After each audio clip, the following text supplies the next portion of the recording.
One of the biggest things for victim survivors is a fear of not being believed, or that somehow when they tell someone it'll be minimised or dismissed, or that somehow they'll be blamed for what happened. So as a family member or as a friend of somebody who's been sexually assaulted, a simple thing like actually believing what happened to them, taking their story at face value is really, really important. It shows that you are listening, that you're connected, you're not judging them in any way, and you're there to support them. The first thing was really listening and really hearing what my friend wanted to say. So it was, I guess, that initial conversation was a big conversation. So it was very intense and emotional, and I didn't know what else to offer her, and I think just to be there and to listen to her in that first moment of finding out what had happened, was the most important thing I could do. One of the major misconceptions that people might have about sexual assault is that it's perpetrated by strangers or people not known,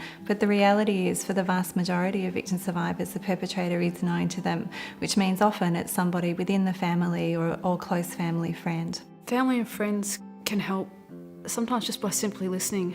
We don't need to have someone there sitting patting our hands the whole time. We need someone just to listen, to hear what we have to say. You are very, very overwhelmed by just even the fact having to disclose it, having to relive it in many respects, and getting up the courage to disclose it. In my situation, the perpetrator was known to my family and friends, and so when I needed to say something, I was worried that no one would believe me. It's really important to know that whatever your story and whatever the story of the person that you're supporting, that there is options to have advice and information for you.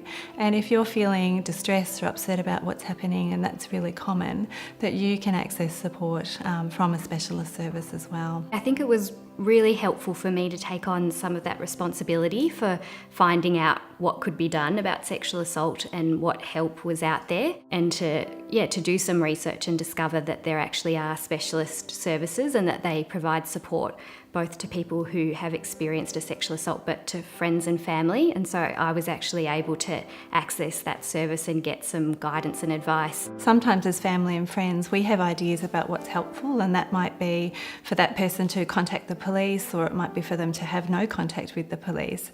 And the most important thing as a person who loves someone who's experienced sexual assault is that you maybe support that person to explore what options are available to them, and that they can make the decision when they're ready and their time about what they would like to do. There are a lot of support services in every state and territory in Australia that you can find online. You could also contact your local health service or speak with your GP and ask for a referral to the nearest service. It was really important that I kind of didn't rush in with lots of information and solutions, but I could really sense that what my friend needed most was for me to listen and to be her friend, and to be the same friend that I'd always been, and to not see her differently. They didn't doubt what was going on. It was helpful that when I did say something, it was more that they could, what could they do?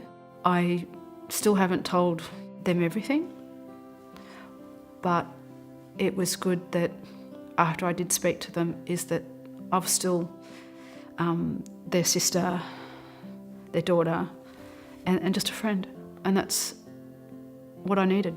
One of the key messages for family and friends who are supporting a victim survivor is to know that there must be something special in your relationship for this person to feel like they trust you, and that you can support them with their story. You can still continue to be a family member or a friend, that sexual assault is a part of this person's story, it's not all of their story. If anything, the experience of being able to navigate such a thing as sexual assault, and being able to be there for your friend and to offer some support and to really hear what that experience was like for them and be there for them. I think it's actually maybe brought us closer together. I don't want to suggest that good things necessarily come out of sexual assault, but that I think when you're there for the people in your life, when terrible things happen, it can actually bring you closer together.